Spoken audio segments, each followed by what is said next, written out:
Hi hello എല്ലാവർക്കും നമസ്കാരമേ. എല്ലാവരും സുഖമായിട്ടിരിക്കുന്നു. ഞാനിന്ന് നിങ്ങളോട് ഒരു കാര്യം പറയാൻ വന്നതാണ്. ഞാൻ പറയുന്നത് കേട്ടാൽ ചിലപ്പോൾ ഞാൻ തള്ളുന്നതെന്നൊക്കെ വിചാരിക്കും. പക്ഷേ നടന്ന സംഭവമാണേ. കഴിഞ്ഞ ദിവസം ഈ ദിവസങ്ങളിലെല്ലാം മഴയാണല്ലോ. ഞാനിങ്ങനെ പണിയൊക്കെ ചെയ്തുകൊണ്ടിരിക്കുമായിരുന്നേ. അന്നേരം ഉണ്ടല്ലോ ഒരു ഫോൺ കോള്. എന്നെ ആകെ വിളിക്കണത് പ്രപഞ്ചത്തിലെ ഏറ്റവും വലിയ പോരാളിയായ എൻ്റെ അമ്മച്ചിയും പിന്നെ റീചാർജ് ചെയ്യണേന്ന് പറഞ്ഞ് വിളിക്കുന്ന എയർടെലുവാ. അങ്ങനെ ഞാൻ ഓടി വന്ന് കോൾ എടുത്ത് നോക്കിയേ. ഡിസ്പ്ലേ നോക്കിയത് ഞാൻ ഞെട്ടിപ്പോയി. കോളിംഗ് ഡ്യൂടെന്ന് കണ്ടത് ഞാൻ ഓർത്തു ഈ അധോലോകമൊക്കെ എന്നെ വിളിക്കുന്നത് എന്തിനാന്ന്.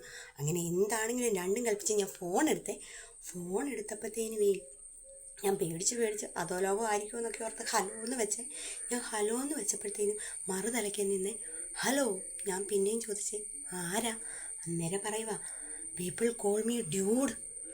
അപ്പം എനിക്ക് കത്തിയേ, ഇത് ഞാൻ എവിടെയോ കേട്ടിട്ടുണ്ടല്ലോ. പിന്നെ ഞാൻ ഒന്നും കൂടി ചോദിച്ചേ ആരാന്നാ പറഞ്ഞേ?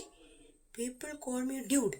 അപ്പം ഞാൻ ഓർത്തു വല്ലവരും പറ്റിക്കാൻ വിളിച്ചായിരിക്കും. അപ്പം ഞാൻ എടുത്ത് ചോദിച്ചേ ഡ്യൂഡോ? ദാമോദരൻ ഉണ്ണിമകൻ ദിൽമൻ ഇടക്കൊച്ചി?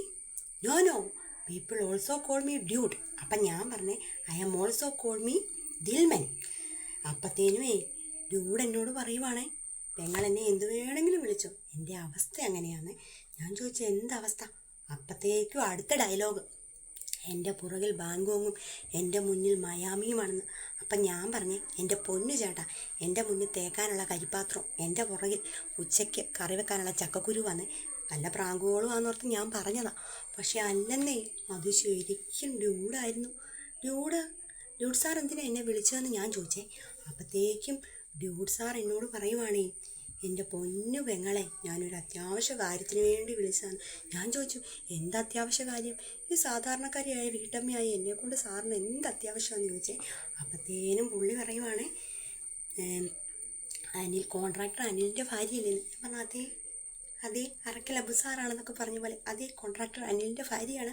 അപ്പോഴത്തേക്കും ഡ്യൂഡ് ചോദിക്കുവാണ് പെങ്ങളെ, എങ്ങനെയെങ്കിലും എനിക്ക് പെങ്ങളുടെ കെട്ടിയവനോട് പറഞ്ഞേ 2-3 ആഴ്ചത്തെ വാർക്കപ്പണി മേടിച്ച് തരുമെന്ന്. ഞാൻ ചോദിച്ചു എൻ്റെ പൊന്നെ, ഈ ഡ്യൂഡ് സാറൊക്കെയാണോ നമ്മളോടൊക്കെ ഇങ്ങനെ പണി ചോദിക്കുന്നത്? എൻ്റെ പൊന്ന് സാറിനൊക്കെ ഇതെന്നാ കോടികളൊക്കെ ഉള്ളതല്ലേന്ന്. അപ്പോഴത്തേക്ക് സാറ് പറയും എന്ത് കോടി?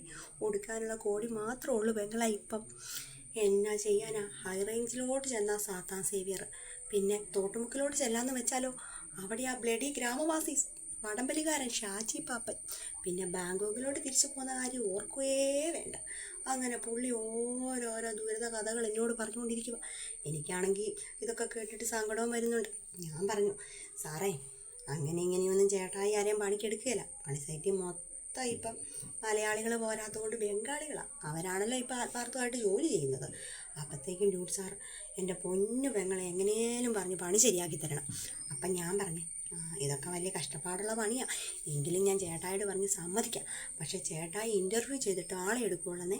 അപ്പോഴത്തേക്കും ഡ്യൂഡ് സാറിനോട് ചോദിച്ചു ഇൻ്റർവ്യൂ ഒക്കെ ഞാൻ വന്ന് നേരിട്ടോളാം നീ, അതൊക്കെ എനിക്ക് സിമ്പിളല്ലേ. അപ്പം ഞാൻ പറഞ്ഞു ചേട്ടായിയുടെ കടുകട്ടി ചോദ്യങ്ങൾക്ക് മുന്നിൽ ഡ്യൂഡ് സാറ് പതറിപ്പോകും.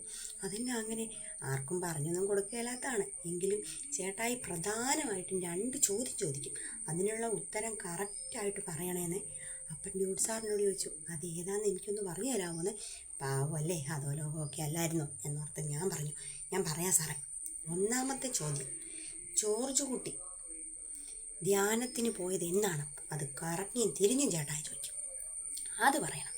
അതേത് കൊച്ചു കുട്ടിക്ക് പോലും അറിയാവുന്നതല്ലേന്ന് ഡ്യൂഡ് സാറ്. അതൊന്നും എനിക്കറിയാൻ മേല, ആ ചോദ്യം എന്നാണേലും ചേട്ടായി ചോദിക്കും. പിന്നെ 2ാമത്തെ ചോദ്യം, രാജാക്കാട് പോലീസ് സ്റ്റേഷൻ പണിയാൻ എത്ര കട്ട വേണ്ടി വരും, എത്ര പാക്കറ്റ് സിമൻറ്റ് വേണ്ടി വരും? ഈ 2 ചോദ്യങ്ങൾ ചേട്ടായി ചോദിച്ചിരിക്കും എന്ന് പറഞ്ഞ് അന്നേരത്തേക്കും ഡ്യൂഡ് സാറ് ഇതിനേക്കാളും നല്ലത് ബാങ്കോക്കിലോട്ട് തിരിച്ചു പോകുന്നതാണ്. പിന്നെ ഞാൻ പറഞ്ഞ് എൻ്റെ പൊന്ന് സാറേ, ഓണം, വിഷു, ക്രിസ്മസ്, റംസാൻ ഇങ്ങനെയുള്ള അവധി ദിവസങ്ങളിലൊന്നും അലവൻസും ബോണസും ഒന്നും പ്രതീക്ഷിക്കരുത്.